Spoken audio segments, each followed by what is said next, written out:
ಭಾರತ ಹಳ್ಳಿಗಳ ನಾಡು, ಹಲವು ಸಂಸ್ಕೃತಿಗಳ ಬೀಡು. ನಮ್ಮಲ್ಲಿ ಹಬ್ಬ ಹರಿದಿನ ಜಾತ್ರೆಗಳಿಗೆ ಕಡಿಮೆ ಏನಿಲ್ಲ. ಹೀಗೆಲ್ಲ ಜಾತ್ರೆ ಉತ್ಸವಗಳು ನಡೆಯುವಾಗ ಇಂಥದ್ದೊಂದು ಶಬ್ದ ನಾದ ನಮಗೆ ಕೇಳುತ್ತಲೇ ಇರುತ್ತದೆ.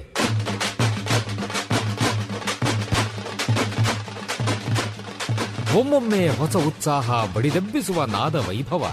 ಇದು ತಮಟೆಯ ಸದ್ದು, ಡೊಳ್ಳಿನ ಸದ್ದು. ಇವು ಮೇಳೈಸಿದಾಗ ಒಮ್ಮೆಲೆ ಒಗ್ಗೂಡುತ್ತವೆ ನಮ್ಮ ಮೈಮನಗಳು. ಇದು ಗ್ರಾಮೀಣ ಸಂಸ್ಕೃತಿ. ಇಲ್ಲಿ ಇಲ್ಲ ಯಾವುದೇ ಇತಿಮಿತಿ. ಕಾಲುಗಳು ಕುಣಿಯುತ್ತವೆ, ಹೃದಯ ಸಂಭ್ರಮಿಸುತ್ತದೆ.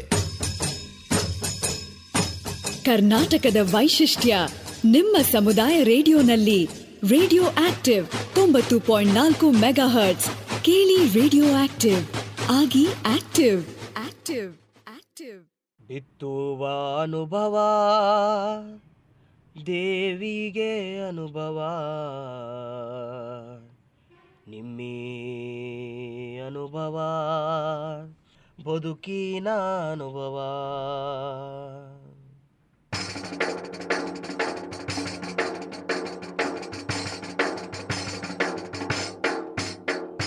ಬಿತ್ತುವ ಅನುಭವ ದೇವಿಗೆ ಅನುಭವ, ಅನುಭವ ಬದುಕಿನ ಅನುಭವ. ಬಿತ್ತುವ ಅನುಭವ ದೇವಿಗೆ ಅನುಭವ, ನಿಮ್ಮಿ ಅನುಭವ ಬದುಕಿನ ಅನುಭವ. ವಯೋಸಹಜ ಮುಪ್ಪಿಗೊಂದು ಸವೆಸ ಬಂದ ಹಾದಿಯ ನೆನಪಿಗೊಂದು ದೇಹವೆಂಬ ನರನಾಡಿ ಎಲುಬುಗಳ ಮತ್ತಕ್ಕೊಂದು ಎದೆಯ ಒಳಗೆ ಅರಿವಿಗೊಂದು ಜೀವ ನೀಡುವ ಚೈತನ್ಯ ಜ್ಞಾನ ವಿಜ್ಞಾನದ ಬೆಳಕು. ಬಿತ್ತುವ ಅನುಭವ ದೇವಿಗೆ ಅನುಭವ, ನಿಮ್ಮಿ ಅನುಭವ ದೇವಿಗೆ ಅನುಭವ. ನಿಮ್ಮಂತ ರಂಗದ ಕದ ತೆಗೆದು ಬನ್ನಿ, ಮುಪ್ಪಿನ ಬದುಕಿಗೆ ಚೈತನ್ಯ ತುಂಬುವ. ಮುಪ್ಪಿನ ಆರೋಗ್ಯ ಆರೈಕೆ ವಿಜ್ಞಾನ ದೇವಿಗೆ ಅನುಭವ, ನಿಮ್ಮಿ ಅನುಭವ. ಬಿತ್ತುವ ಅನುಭವ ದೇವಿಗೆ ಅನುಭವ, ನಿಮ್ಮಿ ಅನುಭವ ಬದುಕಿನ ಅನುಭವ. ನಿಮ್ಮಿ ಅನುಭವ ಬದುಕಿನ ಅನುಭವ, ನಿಮ್ಮಿ ಅನುಭವ ಬದುಕಿನ ಅನುಭವ. ನಮಸ್ಕಾರ ಕೇಳುಗರೆ, ನೀವು ಕೇಳ್ತಾ ಇದ್ದೀರಿ 90.4 ಕಂಪನಾಂಕಗಳ ಸಿಆರ್ ರೇಡಿಯೋ ಆಕ್ಟಿವ್. ಇದು ಬೆಂಗಳೂರಿನ ಮೊಟ್ಟಮೊದಲ ಸಮುದಾಯ ಬಾನುಲಿ ಕೇಂದ್ರ. Initiative of the department of media studies, Jain deemed to be university. ನಾನು ನಿಮ್ಮ ರೇಡಿಯೋ ಗೆಳತಿ ಪದ್ಮಪ್ರಿಯ. ಇವತ್ತಿನ ಅನುಭವ ಕಾರ್ಯಕ್ರಮಕ್ಕೆ ತಮ್ಮೆಲ್ಲರಿಗೂ ಆತ್ಮೀಯ ಆಧಾರದ ಸ್ವಾಗತ. ಈ ಕಾರ್ಯಕ್ರಮದ ಪ್ರಾಯೋಜಕರು ವಿಜ್ಞಾನ ಪ್ರಸಾರ ಮತ್ತು ಅಳಗಪ್ಪ ವಿಶ್ವವಿದ್ಯಾನಿಲಯ. Project is conceived by doctor Sridhar, mentored by Sai Sudha. ಕೇಳುಗರೆ, ಹಾಗಾದರೆ ಇವತ್ತಿನ ಅನುಭವ ಕಾರ್ಯಕ್ರಮದಲ್ಲಿ ಯಾವ ವಿಷಯದ ಬಗ್ಗೆ ಮಾತನಾಡ್ತಿದ್ದೀವಿ ಅಂತ ತಾವೆಲ್ಲ ಕುತೂಹಲದಿಂದ ಕಾಯ್ತಾ ಇದ್ದೀರಿ ಅಂತ ನನಗೆ ಗೊತ್ತು. ಇವತ್ತು ಸೈನ್ಸ್ ಇನ್ ಡೈಲಿ ಲೈಫ್, ನಮ್ಮ ದಿನನಿತ್ಯದ ಜೀವನದಲ್ಲಿ ವಿಜ್ಞಾನ, ಈ ಒಂದು ವಿಷಯದ ಬಗ್ಗೆ ನಾವು ಮಾತನಾಡ್ತಾ ಇದ್ದೀವಿ. ಖಂಡಿತ ಹಿರಿಯ ನಾಗರಿಕರಿಗೆ ಈ ಒಂದು ವಿಜ್ಞಾನದ ಬಗ್ಗೆ ತಿಳಿದುಕೊಳ್ಳುವಂತಹ ಕುತೂಹಲ ಹೆಚ್ಚು ಇರುತ್ತೆ ಅಂತ ನನಗೆ ಗೊತ್ತು. ಹಾಗಾಗಿ ಇವತ್ತು ಈ ಒಂದು ವಿಜ್ಞಾನ ನಮ್ಮ ದಿನನಿತ್ಯದ ಜೀವನದಲ್ಲಿ ಹೇಗಿರುತ್ತೆ ಅನ್ನೋದ್ರ ಬಗ್ಗೆ ತಿಳಿಸ್ಕೊಡೋದಕ್ಕೆ ನಮ್ಮ ಜೊತೆ ಇದ್ದಾರೆ ಡಾಕ್ಟರ್ BS ಶೈಲಜಾ ಅವರು. ಇವರು ಬೆಂಗಳೂರಿನ ಜವಾಹರ್ಲಾಲ್ ನೆಹರು ಪ್ಲಾನೆಟೋರಿಯಂನಲ್ಲಿ ಸೈಂಟಿಸ್ಟ್ ಆಗಿದ್ದಾರೆ.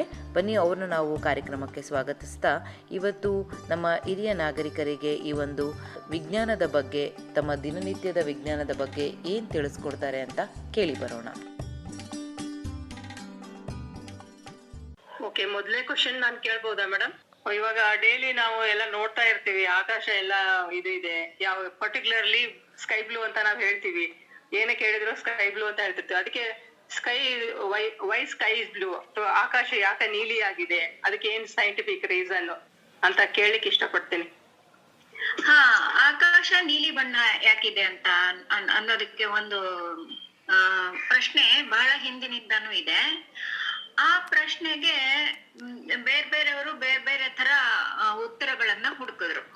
ಅದ್ರಲ್ಲಿ ಆ ಪಟ್ಟಿ ತುಂಬಾ ದೊಡ್ಡದು. ಅದ್ರೊಳಗೆ ನಮ್ಮ CV ರಾಮನ್ ಕೂಡ ಸೇರ್ತಾರೆ. ಅವರು ಕೂಡ ಅದನ್ನ ಅಧ್ಯಯನ ಮಾಡಿದವರು. ಇಲ್ಲಿ ಮೂಲತಃ ಏನಾಗತ್ತೆ ಅಂತ ಹೇಳಿದ್ರೆ, ನಮ್ಮ ಭೂಮಿಗೆ ಒಂದು ವಾತಾವರಣದ ಕವಚ ಇದೆ, ಗಾಳಿ ಇದೆ, ನಿಮ್ಗೆ ಗೊತ್ತಿದೆ ಅದು. ಆ ಗಾಳಿ ತುಂಬಾ ಎತ್ತರದವರೆಗೂ ಇಲ್ಲ, ನಮ್ಮ ನೆಲಮಟ್ಟದಲ್ಲಿ ಸ್ವಲ್ಪ ದಟ್ಟವಾಗಿದೆ. ಮೇಲೆ ಹೋಗ್ತಾ ಹೋಗ್ತಾ ಗಾಳಿ ಅಣುಗಳು ಕಡಿಮೆ ಆಗ್ತಾ ಹೋಗುತ್ತೆ. ಈ ಸಂದರ್ಭದಲ್ಲಿ ಏನಾಗತ್ತೆ ಅಂತ ಹೇಳಿದ್ರೆ, ಬೆಳಕು ಸೂರ್ಯನಿಂದಾಗ್ಲಿ ಮತ್ತೊಂದು ಕಡೆಯಿಂದಾಗ್ಲಿ ಬರುತ್ತಲ್ಲ, ಆ ಬೆಳಕು ಬಂದಿದ್ದು ಈ ಗಾಳಿ ಅಣುಗಳ ಮೂಲಕ ಬರಬೇಕು. ಅಂದ್ರೆ ಬೆಳಕು ಮತ್ತು ಗಾಳಿ ಅಣುಗಳ ನಡುವೆ ಏನೋ ಒಂದು ಕ್ರಿಯೆ ನಡೆಯುತ್ತೆ. ಆ ಕ್ರಿಯೆ ಹೇಗೆ ನಡೆಯುತ್ತೆ ಅನ್ನೋದು ಈ ಬಣ್ಣವನ್ನ ನಿರ್ಧರಿಸುತ್ತೆ. ಮತ್ತೆ ಆ ಕ್ರಿಯೆ ನಡೆಯೋದು ಈ ಗಾಳಿ ಅಣುಗಳ ಗಾತ್ರ ಎಷ್ಟು ಅನ್ನೋದ್ರಿಂದನೂ ನಿರ್ಧಾರ ಆಗುತ್ತೆ. ಗಾಳಿ ಅಣುಗಳಿಗೆ ಸಾಮಾನ್ಯವಾಗಿ ಮೈಕ್ರಾನ್, ಇನ್ನೂ ಕಡಿಮೆ, ತುಂಬಾ ಕಡಿಮೆ ಗಾತ್ರದವು. ಅವುಗಳ ಮೂಲಕ ಹಾದು ಬರುವಾಗ ನೀಲಿ ಬಣ್ಣದ ಬೆಳಕು ಜಾಸ್ತಿ ಚದರಿ ಹೋಗುತ್ತೆ, ನೀಲಿ ಬಣ್ಣ. ಆಮೇಲೆ ಕೆಂಪು ಬಣ್ಣದ್ದು ಅಷ್ಟು ಜಾಸ್ತಿ ಚದುರು ಹೋಗುದಿಲ್ಲ. ಹಾಗೆ ಏನಾಗುತ್ತೆ, ಕೆಂಪು ಬಣ್ಣ ನಮಗೆ ನೇರವಾಗಿ ತಲುಪುತ್ತೆ, ನೀಲಿ ಬಣ್ಣ ಆಚೆ ಹೆಚ್ಚು ಚದುರು ಹೋಗುತ್ತೆ. ಆವಾಗ ನಮ್ಗೆ ಏನ್ ಅನ್ಸುತ್ತೆ, ನೀಲಿ ಬಣ್ಣ ಎಲ್ಲಾ ಕಡೆಯಿಂದ ಬರ್ತಾ ಇದೆ, ಎಲ್ಲಾ ಅಣುಗಳು ನಮ್ ಕಡೆಗೆ ಕೆಂಪನ್ ಮಾತ್ರ ಹಾಕ್ಬಿಟ್ಟು ನೀಲಿನ ಆ ಕಡೆ ಈ ಕಡೆ ಚದುರಿಸೋದ್ರಿಂದ ನಮ್ಗೆ ಆಕಾಶವೆಲ್ಲ ನೀಲಿ ಬಣ್ಣವಾಗಿ ಕಾಣಿಸುತ್ತೆ. ಇದು ಮೂಲತಃ ಕಾರಣ. ಇದಕ್ಕೆ ನೀ ಅಂತ ಒಬ್ಬ ಭೌತಶಾಸ್ತ್ರಜ್ಞ, ಅವನ ಅದಕ್ಕೆ ಇಕ್ವೇಶನ್ ಎಲ್ಲ ಬರೆದು ಸಿದ್ಧಾಂತ ಮಾಡಿದ್ದುಂಟು. ಆಮೇಲೆ ರಾಮನ್ ಅವರು ಕೂಡ ಇದನ್ನ ಅಧ್ಯಯನ ಮಾಡಿದ್ರು. ಅದು ಒಂದು ದೊಡ್ಡ ವಿಜ್ಞಾನ ಶಾಖೆಯಾಗಿ ಬೆಳೆದಿದೆ. ಸ್ಕ್ಯಾಟ್ರಿಂಗ್ ಆಫ್ ಲೈಟ್ ಅಂತ ಕರೀತಾರೆ ಅದನ್ನ.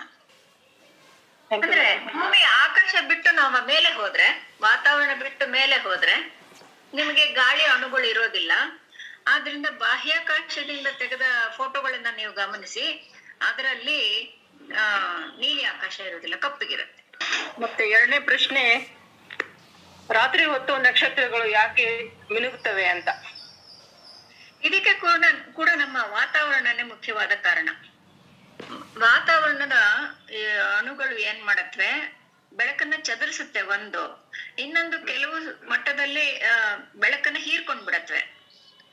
ಆಮೇಲೆ ಈ ಹೀರ್ಕೊಳ್ಳುವಿಕೆ ಮತ್ತೆ ಚದುರುವಿಕೆ ಏನಿದೆ, ಆಮೇಲೆ ಇನ್ನೂ ಒಂದು ಮಾಡತ್ತೆ. ಇವಾಗ ನಾವು ಸಾಮಾನ್ಯವಾಗಿ ಭೂಮಿಯಿಂದ ಆಚೆಗೆ ನಿರ್ವಾತ ಅಂದ್ರೆ ವ್ಯಾಕ್ಯೂಮ್ ಅಲ್ಲಿ ಏನು ಇಲ್ಲ ಅನ್ಕೊಳ್ತೀವಿ.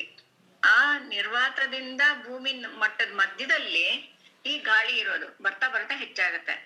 ಅಂದ್ರೆ ಇವಾಗ ನೀವು ಒಂದು ಗಾಜಿನ ಲೋಟದಲ್ಲಿ ಪೆನ್ಸಿಲ್ ಅನ್ನ ನೋಡಿದ್ರೆ ಅಥವಾ ಗ್ಲಾಸ್ ಸ್ಲಾಬ್ ಮೂಲಕ ನೋಡಿದ್ರೆ ಸ್ವಲ್ಪ ಸೊಟ್ಟ ಆದ ಹಾಗೆ ಕಾಣಿಸುತ್ತಲ್ಲ. ಅಥವಾ ಇನ್ನ ಒಂದು ಉದಾಹರಣೆ ಹೇಳ್ಬೋದಂತಂದ್ರೆ, ನೀವು ರಸ್ತೆ ಪಕ್ಕ ಬೋಂಡ ಮಾರ್ತಾ ಇರ್ತಾನೆ, ಅವನು ಒಂದು ಬಾಣ್ಲೆ ಒಳಗೆ ಬೋಂಡ ಇಟ್ಕೊಂಡು ಕರಿತಾ ಇರ್ತಾನೆ. ನೀವು ಈ ಕಡೆ ಪಕ್ಕದಿಂದ ನೋಡುವಾಗ ಅವನ ಮುಖ ಒಂಥರ ಡೊಂಕಾಗಿ ಕುಣದ ಹಾಗೆ ಕಾಣಿಸುತ್ತೆ. ಯಾಕೆ ಹಾಗಾಗತ್ತೆ ಅಂದ್ರೆ, ಆ ಬಿಸಿ ಗಾಳಿ ಏನಿರುತ್ತೆ ಅದು ಮೇಲೆ ಹೋಗ್ತಾ ಇರುತ್ತೆ, ಅವನ ಬಾಣ್ಲೆಯಿಂದ, ಎಣ್ಣೆ ಕಾದಿರೋ ಬಾಣ್ಲೆಯಿಂದ ಮೇಲೆ ಹೋಗ್ತಾ ಇರುತ್ತೆ. ತಣ್ಣನೆ ಗಾಳಿನ ತಳ್ಕೊಂಡು ಹೋಗ್ತಾ ಇರುತ್ತಲ್ಲ, ಅದನ್ನ ಕೆಳಗಿಂದ ಮೇಲಕ್ಕೆ ಒಂದು ತರ ಉಷ್ಣತೆ ಜಾಸ್ತಿ ಇದ್ದಿದ್ದು ಕಡಿಮೆ ಆಗ್ತಾ ಆಗ್ತಾ ಆಗ್ತಾ ಹೋಗುತ್ತೆ. ಇದ್ರ ಮೂಲಕ ಬೆಳಕು ಹರಿದು ಬರುವಾಗ ಅದು ಸ್ವಲ್ಪ ಸೊಟ್ಟಪಟ್ಟ ಆದ ಹಾಗೆ ಕಾಣಿಸುತ್ತೆ. ಹಾಗಾಗಿ ನಮಗೆ ಆ ವ್ಯಕ್ತಿ ಮುಖ, ಬೋಂಡ ಕರಿಯೋನು ಆ ಕಡೆ ಇರ್ತಾನಲ್ಲ, ಅವನ ಮುಖ ಡೊಂಕಾದ ಹಾಗೆ ಕಾಣಿಸುತ್ತೆ. ಇದಕ್ಕೆ ಇನ್ನೂ ಸ್ಪಷ್ಟವಾದ ಉದಾಹರಣೆ ಅಂದ್ರೆ, ನೀವು ನೀರಿನಲ್ಲಿ ಚಂದ್ರನ ಪ್ರತಿಬಿಂಬ ನೋಡಿರ್ತೀರ. ಆ ನೀರು ಇವಾಗ ಸರೋವರ, ನದಿ ಆತರ ಯಾವ್ದಾದ್ರು ಆದ್ರೆ ನೀರು ನಿಶ್ಚಲವಾಗಿದ್ರೆ ಬಿಂಬ ಗುಂಡಿಗೆ ಇರುತ್ತೆ. ಆದ್ರೆ ನೀರಿಗೆ ನೀವು ಕಲ್ಲೆಸಿದ ತಕ್ಷಣ ಏನಾಗುತ್ತೆ, ತರಂಗಗಳು ಬರುತ್ತೆ. ಅವಾಗ ಹಬ್ಬ ಕುಳಿತಾ ಇದೆಯೇನೋ, ಅಲ್ಲಾಡ್ತಾ ಇದೆಯೇನೋ ಅಂತ ಅನ್ಸುತ್ತೆ. ಅಲ್ಲೇನಾಗತ್ತೆ, ಆ ಬೆಳಕು ಅದ್ರ ಮೂಲಕ ಬರೋದ್ರಿಂದ ಆ ಗಾಳಿ ಅಣುಗಳು ಅಥವಾ ನೀರಿನ ಅಣುಗಳು ಯಾವ ತರ ಸ್ಪಂದಿಸುತ್ತೆ ಅದ್ರ ಪ್ರಕಾರ ಬಿಂಬನು ವ್ಯತ್ಯಾಸ ಆಗುತ್ತೆ. ಇದೇ ತರ ನಕ್ಷತ್ರಕ್ಕೂ ಆಗತ್ತೆ. ಆದ್ರಿಂದ ನಕ್ಷತ್ರಗಳು ತುಂಬಾ ದೂರ ಇದೆ. ಆ ದೂರದಿಂದ ಬರೋ ಕ್ಷೀಣವಾದ ಬೆಳಕು ನಮ್ಮ ಗಾಳಿ ಮೂಲಕ ಹಾದು ಬರುವಾಗ ಇದೇ ತರ, ಇದಕ್ಕೆ ವಕ್ರೀಭವನ, ರಿಫ್ರಾಕ್ಷನ್ ಅಂತಾರೆ, ಸ್ಕ್ಯಾಟ್ರಿಂಗ್ ಎಲ್ಲವೂ ಇರುತ್ತೆ ಅದ್ರೊಳಗೆ, ಅಬ್ಸಾರ್ಪ್ಷನ್ ಹೀರ್ಕೊಳ್ಳೋದು ಎಲ್ಲ ಆಗಿ ಕೊನೆಗೆ ನಮ್ಮ ಹತ್ರ ಬಂದಾಗ 1 ಸೆಕೆಂಡ್ ನಲ್ಲಿ ಎಡಗಡೆ ಇದ್ದಾಗ ಕಾಣಿಸುತ್ತೆ, 1 ಸೆಕೆಂಡ್ ನಲ್ಲಿ ಬಲ್ಗಡೆ ಇದ್ದಾಗ ಕಾಣಿಸುತ್ತೆ, 1 ಸೆಕೆಂಡ್ ನಲ್ಲಿ ಕಡಿಮೆ ಪ್ರಕಾಶ ಇದ್ದಾಗ ಕಾಣಿಸುತ್ತೆ, ಮುಂದಿನ ಸೆಕೆಂಡ್ ನಲ್ಲಿ ಪ್ರಕಾಶ ಜಾಸ್ತಿ ಇದ್ದಾಗ ಕಾಣುತ್ತೆ. ಹೀಗೆ ಸತತವಾಗಿ ವ್ಯತ್ಯಾಸ ಆಗ್ತಾನೆ ಇರೋದ್ರಿಂದ ಅದು ನಮಗೆ ಮೀನುತ್ತಾ ಇದೆ ಅನ್ನೋ ಭಾವನೆ ಬರುತ್ತೆ. ಆದ್ರಿಂದ ನಿಮ್ಗೆ ಗೊತ್ತಾಗುತ್ತೆ. ನೀವು ಇವಾಗ ಮಡಿಕೇರಿ ಅಂತ ಎತ್ತರದ ಪ್ರದೇಶಗಳು ಹೋಗಿ ನಿಂತ್ಕೊಳ್ತೀರಿ ಅನ್ಕೊಳ್ಳೋಣ. ರಾತ್ರಿ ಹೊತ್ತು ನೀವು ಮೇಲಿಂದ ಕೆಳಗೆ ನೋಡ್ತಾ ಇರ್ತೀರಾ. ಕೆಳಗಡೆ ರಸ್ತೆನಲ್ಲಿ ಒಂದು ದೀಪ, ಒಂದು ಕಾರ್ ಹೋಗ್ತಾ ಇರುತ್ತೆ ಅಥವಾ ಒಂದು ಬೀದಿ ದೀಪ ಇರುತ್ತೆ, ನಿಮ್ಮಿಂದ ತುಂಬಾ ಕೆಳಗೆ ಇರುತ್ತೆ. ಅದ್ರಲ್ಲೂ ಮಡಿಕೇರಿ ಅಂತ ಜಾಗದಲ್ಲಿ ಮೋಡ ಇರುತ್ತಲ್ಲ, ಆ ಮೋಡದಿಂದ ಚಾಮುಂಡಿ ಬೆಟ್ಟದ ಮೇಲಿಂದಾನು ನೋಡ್ಬೋದು. ಮೇಲಿಂದ ಕೆಳಗೆ ನೋಡಿದ್ರೆ ನಿಮ್ಗೆ ಅವುಗಳು ಮಿಣುಕ್ತಾ ಇವೆ ಅಂತ ಅನ್ಸುತ್ತೆ. ಬೀದಿ ದೀಪಗಳೆಲ್ಲ ಮಿಣುಕ್ತವೆ. ಯಾಕೆಂದ್ರೆ ಅದು ಈ ನೆಲದ ಮಟ್ಟದ ಬಿಸಿ ಗಾಳಿಯಿಂದ ಮೇಲಕ್ಕೆ ಬೆಳಕು ಹಾದು ಬರುವಾಗ ಈ ತರ ಒಂದು ವಿದ್ಯಮಾನ ಉಂಟಾಗುತ್ತೆ. ಇದೇ ಕಾರಣಕ್ಕೆ ನಮ್ಗೆ ನಕ್ಷತ್ರಗಳು ಮಿನುಗೋ ಹಾಗೆ ಕಾಣಿಸುತ್ತೆ. Okay, thank you madam. ಮತ್ತೆ ಇನ್ನೊಂದು ಅದೇ ತರ ಪ್ರಶ್ನೆ, ಮತ್ತೆ ಸೂರ್ಯಾಸ್ತ ಮತ್ತು ಸೂರ್ಯೋದಯ ಟೈಮ್ ನಲ್ಲಿ ಸೂರ್ಯ ಯಾಕೆ ಕೆಂಪು ಕಲರ್ ಕಾಣಿಸುತ್ತೆ? ಇವೆಲ್ಲ ಒಂದಕ್ಕೊಂದು ಸಂಬಂಧ ಇರೋದೆ. ಈಗ ನಾನು ಏನ್ ಹೇಳ್ದೆ ವಾತಾವರಣ ಇದಕ್ಕೆ ಕಾರಣ ನೀಲಿ ಬಣ್ಣಕ್ಕೆ ಅಂತ ಹೇಳ್ದೆ. ಇದು ಯಾವಾಗ ಸೂರ್ಯ ಮೇಲೆ ಇದ್ದಾಗ, ಸೂರ್ಯ ದಿಗಂತದ ಹತ್ತಿರ ಇದ್ದಾಗ ಅದು ಸ್ವಲ್ಪ ಓರೆಕೋನದಿಂದ ಬರುತ್ತಲ್ಲ, 90 ಡಿಗ್ರಿ ಓರೆಕೋನದಿಂದ ಬರುತ್ತಲ್ಲ, ಆಗ ಈ ಅಣುಗಳ ಸಂಖ್ಯೆ ಜಾಸ್ತಿ ಇರುತ್ತೆ. ನೀವು ಊಹೆ ಮಾಡ್ಕೊಳ್ಳಿ, ಈಗ ಮಾವಿನ ಹಣ್ಣಿನ ಓಟೆ ಇದೆ, ಸುತ್ತಲೂ ಮಾವಿನ ಹಣ್ಣಿದೆ. ನೀವು ನೇರವಾಗಿ ಚುಚ್ಚಿದ್ರೆ ನಿಮ್ಗೆ ಒಂದು ಸೂಜಿ ಹೋಗಿ ತಲುಪೋದು ಚಿಕ್ಕ ಅಂತರ ಇರುತ್ತೆ. ಆದ್ರೆ ಸೊಟ್ಟವಾಗಿ ಚುಚ್ಚಿದ್ರೆ ಅವಾಗ ಜಾಸ್ತಿ ಪಲ್ಪ್ ಇರುತ್ತಲ್ಲ, ಅದ್ರ ಮೂಲಕ ಹೋಗುತ್ತೆ, ಮಾವಿನ ಹಣ್ಣಿನ ರಸದ ಮೂಲಕ ಹೋಗುತ್ತೆ. ಅದೇ ರೀತಿ ಈ ದಿಗಂತದ ಅಂಚಿನಲ್ಲಿರುವಂತ ಬೆಳಕು ಜಾಸ್ತಿ ಪ್ರಮಾಣದ ಗಾಳಿ ಅಣುವಿನ ಮೂಲಕ ಹಾದು ಬರ್ಬೇಕಾಗತ್ತೆ. ಆಗ ಅದು ಪ್ರಕ್ರಿಯೆ ಏನಾಗುತ್ತೆ, ಜಾಸ್ತಿ ಆಗುತ್ತೆ, ಚದುರುವಿಕೆನೂ ಜಾಸ್ತಿ ಆಗುತ್ತೆ, ಹೀರ್ಕೊಳ್ಳೋದು ತುಂಬಾ ಜಾಸ್ತಿ ಆಗುತ್ತೆ. ಎಷ್ಟು ಜಾಸ್ತಿ ಅಂದ್ರೆ ನಾವು ಸಾಧಾರಣವಾಗಿ ಹೇಳ್ತೀವಿ ಸೂರ್ಯನ್ ನೋಡ್ಬಾರ್ದು ಅಂತ. ಸೂರ್ಯನ ನೋಡಿದ್ರೆ ನಿಮ್ ಕಣ್ ಸುಟ್ಟು ಹೋಗುತ್ತೆ ಅಂತ. ಆದ್ರೆ ಸೂರ್ಯೋದಯದಲ್ಲಿ ಸೂರ್ಯಾಸ್ತದಲ್ಲಿ ಕೆಂಪು ಬಣ್ಣಕ್ಕಿರುತ್ತಲ್ಲ, ಆವಾಗ ಕಣ್ಣಿಗೆ ಏನು ಹಾನಿ ಆಗೋದಿಲ್ಲ. ಆಗ ಅದು ಅಣುಗಳು ಹೀರ್ಕೊಂಡ್ಬಿಟ್ಟಿದೆ, ಉಂಟು ಮಾಡುವಂತ ಒಂದು ಪ್ರಭಾವ. ಮ್ಯಾಮ್, ನಂದೊಂದು ಪ್ರಶ್ನೆ. ಇವಾಗ ನಾವು ನೋಡಬಹುದು, ಈಗ ಮಳೆಗಾಲ ಬೇರೆ, ಒಂದು ವಾರದಿಂದ ನಮ್ಗೆ ಮಳೆ ಎಷ್ಟು ತೊಂದರೆ ಕೊಡ್ತಾ ಇದೆ ಅಂತ. ಹಾಗಾಗಿ ಈ ಗುಡುಗು ಸದ್ದು ಕೇಳ್ತೀವಲ್ವ ಮ್ಯಾಮ್, ಅದು ಈ ಗುಡುಗು ಬರೋದಕ್ಕೆ ಮುಂಚೆ ಮಿಂಚು ಬರುತ್ತೆ, ಅದು ಯಾಕೆ ಕಾಣುತ್ತೆ? ಅದು ಆ ಒಂದು ಇದನ್ನ ಹೇಳಿ ಮ್ಯಾಮ್, ಯಾಕೆ ಅದು ಮಿಂಚು ಯಾಕೆ ಬರುತ್ತೆ ಅಂತಾನ? ಅಂದ್ರೆ ಗುಡುಗಿನ ಸದ್ದು ಜೊತೆ ಮೊದಲು ಗುಡುಗು ಬರೋಕ್ ಮುಂಚೆ ಮಿಂಚು ಬರುತ್ತೆ, ಆಮೇಲೆ ಗುಡುಗಿನ ಸದ್ದು ಕೇಳಿಸುತ್ತಲ್ವಾ, ಅದು ಆ ವಿಷಯವಾಗಿ. ಈ ಮೇಲೆ ಮೋಡಗಳಿರುತ್ತಲ್ಲ, ಈ ಮೋಡಗಳೆಲ್ಲ ಚಾರ್ಜ್ ಆಗಿರುತ್ತೆ. ಚಾರ್ಜ್ ಅಂದ್ರೆ ಪಾಸಿಟಿವ್ ನೆಗೆಟಿವ್ ಚಾರ್ಜ್ ಅಂತ ಹೇಳ್ತೀವಿ, ಅದಾಗಿರುತ್ತೆ. ನಮ್ಮ ಭೂಮಿ ಸಾಮಾನ್ಯವಾಗಿ ತಟಸ್ಥವಾಗಿರುತ್ತೆ ಅಂತ ಅನ್ಕೊಳ್ತೀವಿ, ಅಂದ್ರೆ ನೆಗೆಟಿವ್ 0 ಅಂತ ಅನ್ಕೋಬಹುದು. ಈಗ ಮೋಡಗಳ ಅಂಚಿನಲ್ಲಿ ಪಾಸಿಟಿವ್ ಚಾರ್ಜ್ ಇರುತ್ತೆ. ನಿಮ್ಗೆ ಅದ್ ಅರ್ಥ ಆಗ್ಬೇಕಾದ್ರೆ ಇವಾಗ ಒಂದು ಚಿಕ್ಕ ಪ್ರಯೋಗ ನೀವೇ ನೋಡ್ಬೋದು, ನೀವು ಮಾಡಿರ್ಲೂಬಹುದು. ನಿಮ್ಮ ಕೈ ಮೇಲೆ, ನಿಮ್ಮ ಮುಂಗೈ ಮೇಲೆ ಅಥವಾ ಕೈ ಮೇಲೆ ಒಂದು ಪ್ಲಾಸ್ಟಿಕ್ ಚೂರನ್ನ ಉಜ್ಬಿಡಿ, ಚೆನ್ನಾಗಿ ಉಜ್ಬಿಟ್ಟು ಅದನ್ನ ನಿಮ್ ಕೂದಲ ಹತ್ರ ತಗೊಂಡೋಗಿ, ಆವಾಗ ಕೂದಲನ್ನ ಹೇಳ್ಕೊಳ್ಳುತ್ತೆ. ಇದು ನಿಮ್ಗೆ ಉಣ್ಣೆ ವಸ್ತ್ರ ಅಂದ್ರೆ ಸ್ವೆಟರ್ ಎಲ್ಲ ಹಾಕೊಂಡಾಗ ಅನುಭವ ಆಗಿರುತ್ತೆ. ಸ್ವೆಟರ್ ಹಾಕೊಂಡಿರ್ತೀರಾ ನೀವು, ಆ ಸ್ವೆಟರ್ ಹಾಕ್ಬಿಟ್ಟು ಈ ಪ್ಲಾಸ್ಟಿಕ್ ಇದು ನೆಟ್ವರ್ಕ್ ತರ ಹಾಕಿರ್ತಾರಲ್ಲ ಕುರ್ಚಿ, ಅದ್ರ ಮೇಲೆ ನೀವು ಕೂತ್ಕೊಂಡ್ರೆ ಪಟ್ ಪಟ್ ಪಟ್ ಪಟ್ ಅಂತ ಶಬ್ದ ಬರುತ್ತೆ. ಒಂದ್ಸಲಿ ಬೆಳಕು ಬರುತ್ತೆ, ಕಿಡಿ ಬರುತ್ತೆ. ಅದನ್ನ ನೀವು ನೋಡಿರ್ಬೋದು. ಚಳಿಗಾಲದಲ್ಲಿ ಚೆನ್ನಾಗಿ ಗೊತ್ತಾಗುತ್ತೆ, ಯಾಕಂದ್ರೆ ನೀವು ಶಾಲು ಅಥವಾ ಸ್ವೆಟರ್ ಹೊದ್ಕೊಂಡು ಚೆನ್ನಾಗಿ ಉಜ್ಕೊಂಡಿರ್ತೀರ, ಆಗ ಅದ್ರ ಮೇಲೆ ಚಾರ್ಜ್ ಆಗಿರುತ್ತೆ, ಪಾಸಿಟಿವ್ ಚಾರ್ಜ್ ಇರುತ್ತೆ. ನೀವು ಆ ಪ್ಲಾಸ್ಟಿಕ್ ಮೇಲೆ ಹೋಗಿ ಕೂತ್ಕೊಂಡ ತಕ್ಷಣ ಪ್ಲಾಸ್ಟಿಕ್ನು ಪಾಸಿಟಿವ್ ಚಾರ್ಜ್ ಇರುತ್ತೆ, ಎರಡರ ಮಧ್ಯೆ ರಿಯಾಕ್ಷನ್ ಆಗಿ ಪಟ್ ಅಂತ ಒಂದು ಕಿಡಿ ಬರುತ್ತೆ. ಅದು ಕರೆಂಟ್, ವಿದ್ಯುತ್ ಪ್ರವಾಹ. ಅದು ಇದು ಸಣ್ಣ ಪ್ರಮಾಣದಲ್ಲಿ ನಿಮ್ಗೆ ಗೊತ್ತೇ ಆಗೋದಿಲ್ಲ, ತುಂಬಾ ಸೂಕ್ಷ್ಮವಾಗಿ ಗಮನಿಸಿದ್ರೆ ಮಾತ್ರ ಗೊತ್ತಾಗತ್ತೆ, ಇಲ್ಲದ್ರೆ ಗೊತ್ತೇ ಆಗೋದಿಲ್ಲ. ಇದೇ ತರದ್ದು 2 ಮೋಡಗಳ ನಡುವೆ ಆಗತ್ತೆ. ಒಂದು ದೊಡ್ಡ ಮೋಡ, ಇನ್ನೊಂದು ದೊಡ್ಡ ಮೋಡ, ಎರಡಕ್ಕೂ ಪಾಸಿಟಿವ್ ಚಾರ್ಜ್ ಹತ್ರ ಬಂದಾಗ ಇದೇ ತರ ಕಿಡಿ ಉತ್ಪತ್ತಿ ಆಗತ್ತೆ, ಅದೇ ಮಿಂಚು.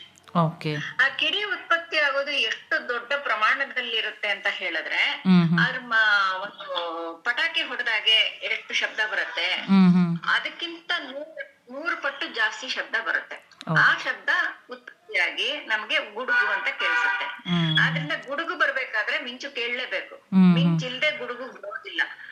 ಆದ್ರೆ ಇನ್ನೊಂದು ನೀವು ಗಮನಿಸಿರ್ಬೋದು, ಮಿಂಚುಗೂ ಗುಡುಗುಗೂ ಮಧ್ಯದಲ್ಲಿ ಒಂದು 2 ಸೆಕೆಂಡ್ ನಷ್ಟು ವ್ಯತ್ಯಾಸ ಇರ್ಬೋದು, 3 ಸೆಕೆಂಡ್ ನಷ್ಟು ವ್ಯತ್ಯಾಸ ಇರ್ಬೋದು. ಮಿಂಚು ಹೊಡೆದ ಒಂದಷ್ಟು ಹೊತ್ತು ಆದ್ಮೇಲೆ ನಿಮ್ಗೆ ಗುಡುಗು ಕೇಳುತ್ತೆ. ಇದನ್ನ ನೀವು ಗಮನಿಸಿ. ಅದರ ಆಧಾರದ ಮೇಲೆ ನೀವು ಎಷ್ಟು ದೂರದಲ್ಲಿ ಮಿಂಚು ಉಂಟಾಯ್ತು ಅಂತ ತಿಳ್ಕೊಳ್ಬಹುದು. ಇವಾಗ ಗಾಳಿ ಮೂಲಕ ಬೆಳಕು, ಗಾಳಿ ಮೂಲಕ ಶಬ್ದ ಬರ್ಬೇಕು. ಅದರ ವೇಗ ಕಡಿಮೆ, ಅಂದ್ರೆ ಬೆಳಕಿನ ವೇಗ ಜಾಸ್ತಿ. ಅದ್ರಿಂದ ಬೆಳಕು ಫಸ್ಟ್ ಕಾಣಿಸ್ಬಿಡುತ್ತೆ ನಮ್ಗೆ. ಅದಾದ್ಮೇಲೆ ಅದ್ರ ಜೊತೆಗೆ ಉಂಟಾಗಿದ್ದ ಶಬ್ದ ಎಷ್ಟು ದೂರದಲ್ಲಿ ಆಯ್ತು ಅನ್ನೋದ್ರ ಮೇಲೆ ಬೆಳಕಿನ ವೇಗ ಜಾಸ್ತಿ ಅಂತ ಹೇಳೋದಕ್ಕೆ ಒಂದ್ ಚಿತ್ರ ಕೂಡ ಹಾಕಿರ್ತಿದ್ರು. ಏನ್ ಚಿತ್ರ ಹಾಕ್ತಿದ್ರು ಅಂದ್ರೆ, ನದಿ ಆಚೆ ಕಡೆ ಒಬ್ಬನು ಬಟ್ಟೆ ಒಗಿತಾ ಇರ್ತಾನೆ, ಒಬ್ಬ ಅಗಸ್ರವನು. ಅವನು ಕೈಯಿಂದ ಎತ್ತಾಕೋದ್ ನಮಗ್ ಕಾಣಿಸುತ್ತೆ, ಆದ್ರೆ ಆ ಶಬ್ದ ಕೇಳೋದಕ್ಕೆ 1-2 ಸೆಕೆಂಡ್ ಜಾಸ್ತಿ ಬೇಕಾಗುತ್ತೆ. ಯಾಕೆಂದ್ರೆ ಅಷ್ಟು ಕಡಿಮೆ ದೂರ, ನದಿ ಆಚೆ ಇರುವಂತ ದೂರನ್ನ ಕ್ರಮಿಸೋದಕ್ಕೆ ಕೂಡ ಶಬ್ದಕ್ಕೆ 2 ಸೆಕೆಂಡ್ ನಷ್ಟು ಸಮಯ ಬೇಕಾಗುತ್ತೆ. ಅದೇ ರೀತಿ ಇಲ್ಲಿ ಗುಡುಗುಗೂ ಸ್ವಲ್ಪ ನಿಧಾನ ಆಗಿ ನಮಗೆ ಕೇಳಿಸುತ್ತೆ. ಆ ಗುಡುಗುಗೂ ಮಿಂಚುಗೂ ಎಷ್ಟು ಸೆಕೆಂಡ್ ವ್ಯತ್ಯಾಸ ಇದೆ ಅನ್ನೋದು ತಿಳ್ಕೊಂಡು ನಾವು ಲೆಕ್ಕ ಮಾಡ್ಬೋದು, ಎಷ್ಟು ದೂರದಲ್ಲಿ ಮಿಂಚು ಹೊಡೆದಿದೆ ಅಂತ. ಅದನ್ನ ನಾವು ಲೆಕ್ಕ ಮಾಡ್ಬೋದು. Okay, thank you ma'am. Madam, ನನ್ನ ಹೆಸರು ರಾಧಾಮಣಿ ಅಂತ. ಹೇಳಿ. ಚಾಪಿ ಸೀಮೆ ಸುಣ್ಣ ಅಂತ ಹೇಳ್ತೀವಲ್ಲ ಮೇಡಮ್, ಅದನ್ನ ನೀರೊಳಗಡೆ ಹಾಕಿದ್ರೆ ಸಾಕು ಮೇಲ್ಗಡೆ ಗುಳ್ಳೆಗಳ ತರ ಎದ್ದೇಳುತ್ತಲ್ಲ, ಯಾಕೆ? ಈಗ ಸೀಮೆ ಸುಣ್ಣ ಅಂತ ಹೇಳ್ತೀವಲ್ಲ ಮೇಡಮ್, ಸೀಮೆ ಸುಣ್ಣ, ಅದನ್ನ ನೀರಿಗೆ ಹಾಕಿದ್ರೆ ಮೇಲ್ಗಡೆ ಕೆಮಿಕಲ್ ರಿಯಾಕ್ಷನ್ ಅಂದ್ರೆ ರಾಸಾಯನಿಕ ಕ್ರಿಯೆ ಅದು. ಸೀಮೆ ಸುಣ್ಣ ಅಂದ್ರೆ ಕ್ಯಾಲ್ಸಿಯಂ ಕಾರ್ಬೋನೇಟ್ ಅನ್ನ ನೀರಿಗೆ ಹಾಕಿದ ತಕ್ಷಣ ಅದ್ರಲ್ಲಿ ಕೆಮಿಕಲ್ ರಿಯಾಕ್ಷನ್ ಆಗ್ಬಿಟ್ಟು ಕಾರ್ಬನ್ ಡೈಆಕ್ಸೈಡ್ ಗುಳ್ಳೆ ಆಗಿ ಮೇಲೆ ಬರುತ್ತೆ. ಅದು ಕೆಮಿಕಲ್ ರಿಯಾಕ್ಷನ್. ಮತ್ತೆ ಇನ್ನೊಂದು ಪ್ರಶ್ನೆ ಮೇಡಮ್, ಹೇಳಿ. ಈಗ ಥರ್ಮೋ ಫ್ಲಾಸ್ಕ್ ಅಂತ ಇರುತ್ತಲ್ಲ, ಕಾಫಿ ಬಿಸಿ ಆಗಿರೋದಕ್ಕೆ ನಾವು ಫ್ಲಾಸ್ಕ್ ತಗೊಳ್ತೀವಿ ಅಲ್ವಾ? ಅದ್ರಲ್ಲಿ ಕಾಫಿ ಬಿಸಿ ಆಗಿರೋದಕ್ಕೆ ನಾವು ಕಾಫಿ ಹಾಕ್ದಾಗ ಆಗಿರ್ಬೋದು, ಅಥವಾ ನೀರು ಕೋಲ್ಡ್ ಆಗಿರೋದಕ್ಕೆ ನೀರು ಹಾಕ್ದಾಗ ಆಗಿರ್ಬೋದು, ಯಾಕೆ ಅದು ಕೋಲ್ಡ್ ಆಗಿ ಅಥವಾ ಬಿಸಿ ಆಗಿಟ್ಟಿರುತ್ತೆ?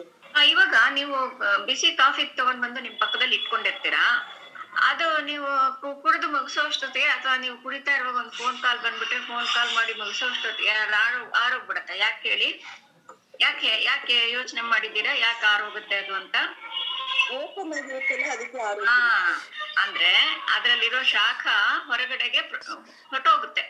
ಅಂದ್ರೆ ಸುತ್ತಲೂ ಇರುವಂತಹದ್ದು ಕಡಿಮೆ ಉಷ್ಣಾಂಶದಲ್ಲಿರುತ್ತೆ. ನಿಮ್ಮ ಕಾಫಿ ಬಿಸಿ ಉಷ್ಣಾಂಶದಲ್ಲಿರುತ್ತೆ. ಆದ್ರಿಂದ ಬಿಸಿಯಿಂದ ತಣ್ಣಗಿರೋ ಪ್ರದೇಶಕ್ಕೆ ಈ ಶಾಖ ಏನಿದೆ ಅದು ಯಾವಾಗ್ಲೂ, ಅದು ಪ್ರಕೃತಿ ನಿಯಮ, ಅದು ಹರ್ಕೊಂಡು ಹೋಗ್ಬಿಡತ್ತೆ. ಹಾಗಾಗಿ ಎಲ್ಲಿವರೆಗೆ ಹರಿಯುತ್ತೆ ಅಂದ್ರೆ 2 ಉಷ್ಣತೆಯನ್ನು ಒಂದೇ ಆಗುವವರೆಗೇನೆ ಹರಿತಾ ಇರುತ್ತೆ. ಅದನ್ನ ನೀವು ತಡೆಯೋದಿಕ್ಕೆ ಥರ್ಮಾಸ್ ಫ್ಲಾಸ್ಕ್ ಅಂತ ಉಪಯೋಗಿಸ್ತೀರಾ. ಆ ಫ್ಲಾಸ್ಕ್ ನಲ್ಲಿ ಏನ್ ಮಾಡಿರ್ತೀವಿ ಅಂತಂದ್ರೆ, ಅದು ಹೀಗೆ ಶಾಖ ತಪ್ಪಿಸ್ಕೊಳಕ್ ಆಗದೆ ಇರೋ ಹಾಗೆ 2 ತರದಲ್ಲಿ ಶಾಖ ಹೋಗ್ಬೋದು. ಏನು, ಗಾಳಿಯಿಂದ ಹೊಟ್ಟೋಗ್ಬಿಡ್ಬೋದು. ನೀವು ತೆರೆದಿಟ್ಟಿರ್ತೀರಲ್ವಾ, ಮುಚ್ಚida ಇಟ್ಟಿರ್ತೀರಲ್ಲ, ಅವಾಗ ಹೊಟ್ಟೋಗ್ಬೋದು. ಇಲ್ದಾದ್ರೆ ನೀವು ಕೈಲಿ ಹಿಡ್ಕೊಂಡಿರ್ತೀರಲ್ಲ, ನಿಮ್ ಕೈ ಮೂಲಕನೂ ಹೋಗ್ಬೋದು. ಇದಕ್ಕೆ ಕಂಡಕ್ಷನ್ ಅಂತಾರೆ. ಇವೆರಡನ್ನೂ ತಪ್ಸೋದಿಕ್ಕೆ ಏನ್ ಮಾಡ್ತಾರೆ ಅಂತಂದ್ರೆ, ಅದಕ್ಕೆ ಒಂದು ವಿಶೇಷವಾದಂತ ಡಬಲ್ ವಾಲ್ಡ್ 2 ಕೋಟೆ ಇದ್ದಾಗ ಒಂದ್ರ ಒಳಗೆ ಒಂದ್ರು ಇರೋ ಹಾಗೆ ವ್ಯವಸ್ಥೆ ಮಾಡ್ಬಿಟ್ಟು ಶಾಖ ತಪ್ಪಿಸ್ಕೊಳ್ದೆ ಇರೋ ಹಾಗೆ ಮಾಡ್ತಾರೆ. ಮತ್ತೆ ಮುಚ್ಚಳ ತುಂಬಾ ಭದ್ರವಾಗಿ ಹಾಕಿರ್ಬೇಕು. ಅದು ನಿಮ್ಗೆ ಬಹಳ ಮುಖ್ಯ ಅಲ್ವಾ ಫ್ಲಾಸ್ಕ್ ನಲ್ಲಿ. ಹಾಕಿರುವಾಗ ನಿಮಗೆ ಅದು ಶಾಖ ತಪ್ಪಿಸ್ಕೊಳ್ಳಲ್ಲ. ಹಾಗಾಗ್ಬಿಟ್ಟು ನೀವು ಎಷ್ಟು ಶಾಖದಲ್ಲಿ ಹಾಕಿರ್ತೀರೋ ಅಷ್ಟು ಶಾಖ ಹಾಗೆ ಉಳ್ಕೊಂಡಿರತ್ತೆ.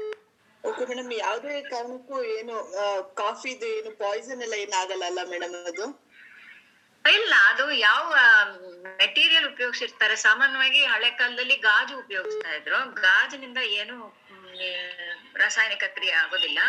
ಇವಾಗ ಬರೋದ್ರೊಳಗೆ ಸ್ಟೈನ್ಲೆಸ್ ಸ್ಟೀಲ್ ಉಪಯೋಗಿಸ್ತಾರೆ. ಅದು ಕೂಡ ನಮ್ಮ ಆರೋಗ್ಯದ ದೃಷ್ಟಿಯಿಂದ ಒಳ್ಳೇದು. ಬೇರೆ ಯಾವ ಪದಾರ್ಥನೂ ಉಪಯೋಗಿಸೋದಿಲ್ಲ ಸಾಧಾರಣವಾಗಿ ಫ್ಲಾಸ್ಕ್ ಮಾಡೋದಕ್ಕೆ. Okay madam. ಕೇಳುಗರೆ ಕೇಳಿದ್ರಲ್ಲ, ಇವತ್ತಿನ ಅನುಭವ ಕಾರ್ಯಕ್ರಮದಲ್ಲಿ ನಮ್ಮ ಜೊತೆ ಡಾಕ್ಟರ್ BS ಶೈಲಜಾ ಅವರಿದ್ದರು. ಅವರು ನಮ್ಮ ಹಿರಿಯ ನಾಗರಿಕರಿಗೆ ತಮ್ಮ ದಿನನಿತ್ಯದ ಜೀವನದಲ್ಲಿ ವಿಜ್ಞಾನ ಈ ಒಂದು ವಿಷಯದ ಬಗ್ಗೆ ಖಂಡಿತ ಹಿರಿಯ ನಾಗರಿಕರಿಗೆ ಇದ್ದಂತಹ ಪ್ರಶ್ನೆಗಳಿಗೆ ಅವರು ಉತ್ತರಿಸುವುದರ ಮೂಲಕ ನಮ್ಮ ಹಿರಿಯ ನಾಗರಿಕರಿಗೆ ಇದ್ದಂತಹ ವಿಜ್ಞಾನದ ಬಗ್ಗೆ ಇದ್ದಂತಹ ಸಾಕಷ್ಟು ಪ್ರಶ್ನೆಗಳಿಗೆ ಉತ್ತರ ಸಿಕ್ಕಿದೆ ಅಂತ ನಾನು ಭಾವಿಸ್ತಾ ಇದ್ದೀನಿ. ಹಾಗೆ ಕೇಳುಗರೆ, ಈ ಒಂದು ಕಾರ್ಯಕ್ರಮದ ಬಗ್ಗೆ ನಿಮ್ಮ ಅನಿಸಿಕೆ ಅಭಿಪ್ರಾಯಗಳಿದ್ದಲ್ಲಿ ನಮಗೆ ತಿಳಿಸಬಹುದು. ನಮ್ಮ ಮೇಲ್ ID radioactive90.4 msz@gmail.com. ಹಾಗೆ ಈ ಒಂದು ಕಾರ್ಯಕ್ರಮನ ರೇಡಿಯೋದಲ್ಲಿ ಕೇಳಲು ಮಿಸ್ ಆಗಿದ್ದಲ್ಲಿ ನೀವು ನಮ್ಮ ವೆಬ್ಸೈಟ್ www.soundcloud.comಗೆ ಹೋಗಿ ಈ ಕಾರ್ಯಕ್ರಮನ ಕೇಳಬಹುದು ಅಂತ ಹೇಳ್ತಾ, ನಿರಂತರವಾಗಿ ಕೇಳಿ 90.4 ಕಂಪನಾಂಕಗಳ CR ರೇಡಿಯೋ ಆಕ್ಟಿವ್. ಇದು ಬೆಂಗಳೂರಿನ ಮೊಟ್ಟಮೊದಲ ಸಮುದಾಯ ಬಾನುಲಿ ಕೇಂದ್ರ. ನಾನು ನಿಮ್ಮ ರೇಡಿಯೋ ಗೆಳತಿ ಪದ್ಮಪ್ರಿಯ. ಮುಂದಿನ ಕಾರ್ಯಕ್ರಮದೊಂದಿಗೆ ನಿಮ್ಮ ಜೊತೆ ಇರ್ತೀನಿ ಅಂತ ಹೇಳ್ತಾ ಧನ್ಯವಾದಗಳು.